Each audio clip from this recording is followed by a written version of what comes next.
बंद हो जाती थी। जब ये स्वास्थ्य मंत्री थे तब की मैं बात करता हूँ। तो कितना विकास किया इनसे पूछ लीजिए। इनका भारत सरकार का था कि मेरे प्रत्येक सांसद एक गांव का गोद लेंगे।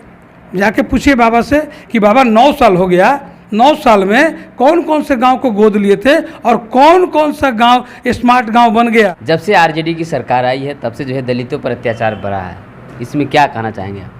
देखिए, ऐसा बात नहीं है कि जब से हमारी सरकार आई है दलितों पर अत्याचार बढ़ा है, ये इसको मैं नहीं मान रहा हूँ। कहीं कल मुखराव की बात कर लेते हैं, वहाँ भी बाबा साहब की प्रतिमा को उखाड़ कर फेंक दिया गया और फिर भी आप लोग का कोई पहल नहीं रहा इसमें।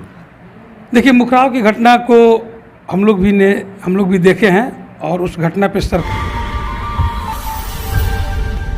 नमस्कार, आप देख रहे हैं जनता की आवाज़ जनबोल खबर। अभी हम फिलहाल बक्सर में मौजूद हैं और हमारे साथ हैं झुग्गी झोपड़ी राजद के प्रदेश अध्यक्ष संतोष भारती जी। कुछ मुद्दे पर बात करेंगे और सबसे पहले स्वागत है आपको जनबोल खबर में। जय भीम, आपको भी स्वागत है। सबसे पहले सर, आप जिस तरह से अभी जो है फिलहाल जब से आरजेडी की सरकार आई है तब से जो है दलितों पर अत्याचार बढ़ा है, इसमें क्या कहना चाहेंगे आप?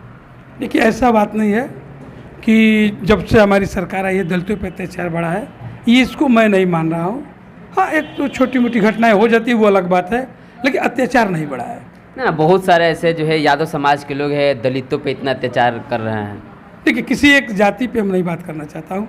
हाँ, कुछ हमारे भाइयों पे अत्याचार होता है तो वो छुटपुट घटना है, इसको हम लोग सुधारने का प्रयास कर रहे हैं।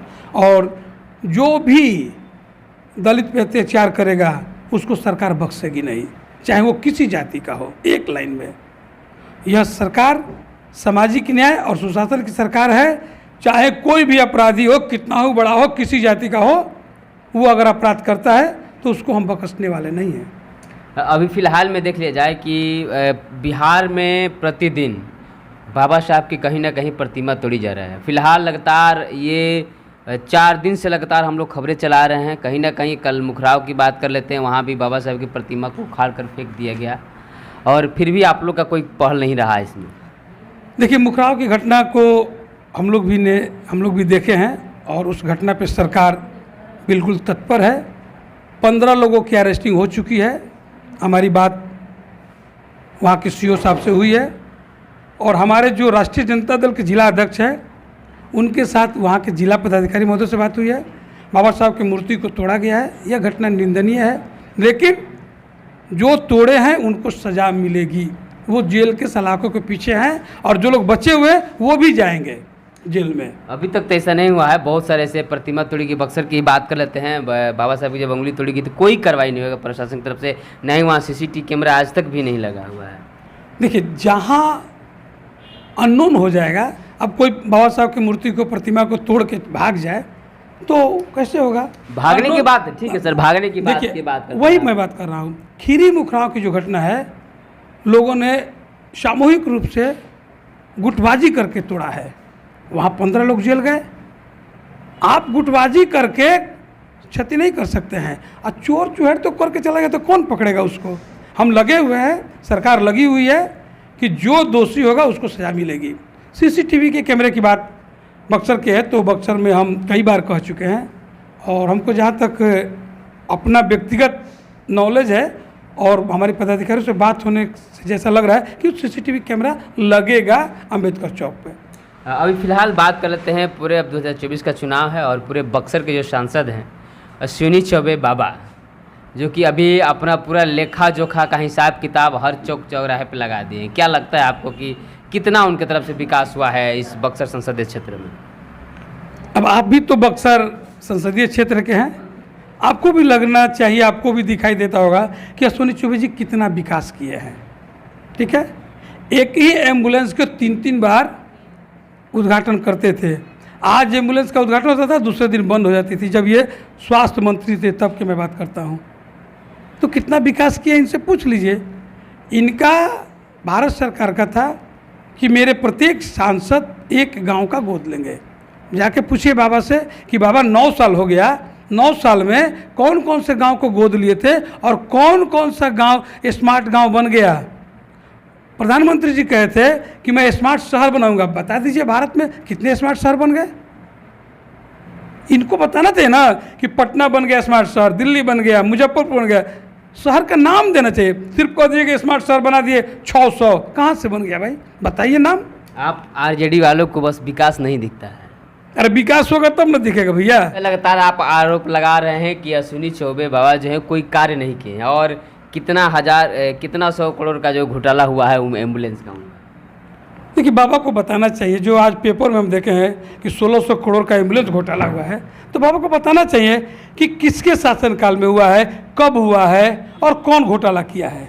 हमको तो लग रहा है कि आज से कुछ दिन पहले बाबा स्वास्थ्य मंत्री थे, तो शायद इन्हीं के शासनकाल में हुआ होगा घोटाला, तो इनको याद है। आप लोग शासनकाल में नहीं हो सकता है? नहीं, मेरे शासनकाल में कोई घोटाला नहीं होता है। ज़्यादातर घोटाला तो आपके शासन नहीं हुआ है, नहीं हुआ है ना, आप ही के सरकार में। अरे नहीं हुआ है, मैं कह रहा हूँ कि मेरे शासनकाल में घोटाला नहीं हुआ है, सिर्फ बदनाम कहता है हमको, बदनाम किया जाता है। बिल्कुल। फिर भी जहाँ भी देखा जाए चारा घोटाला है, ये घोटाला है, वो घोटाला है। फिर चारा, आप ही सुनिए, चारा घोटाला ये मनुवादियों का देन है। चारा घोटाला हुआ था जी, बताइए शासनकाल में कहाँ लालू चेक पर दस्तखत किया है, बताइएगा। चेक पे जो दस्तखत करता है उसका नाम होता है ट्रेजरी पदाधिकारी, जिला पदाधिकारी के अंडर में होता है कोषागार। अब आप लोग भी वही बात फिर कैसे फंसा दिया गया इनको? मनुवादी फंसा दिया। मनवादी का एविडेंस होगा तभी तो फंसा। अरे एविडेंस तो जगन्नाथ मिश्रा पर नहीं था, उनको बेल कर दिया गया, लालू को जेल कर दिया गया। आप नहीं जानते हैं?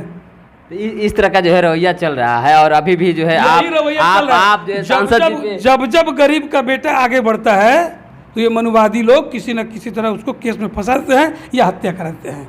यही चलता है शुरू से और आगे भी चलेगा अगर लोग नहीं सतर्क होंगे तब। कहा जा रहा है कि फिर आप लोगों के साथ छोड़ने वाले हैं चाचा। नहीं, ऐसा नहीं है, चाचा छोड़ेंगे तो अपना समझेंगे।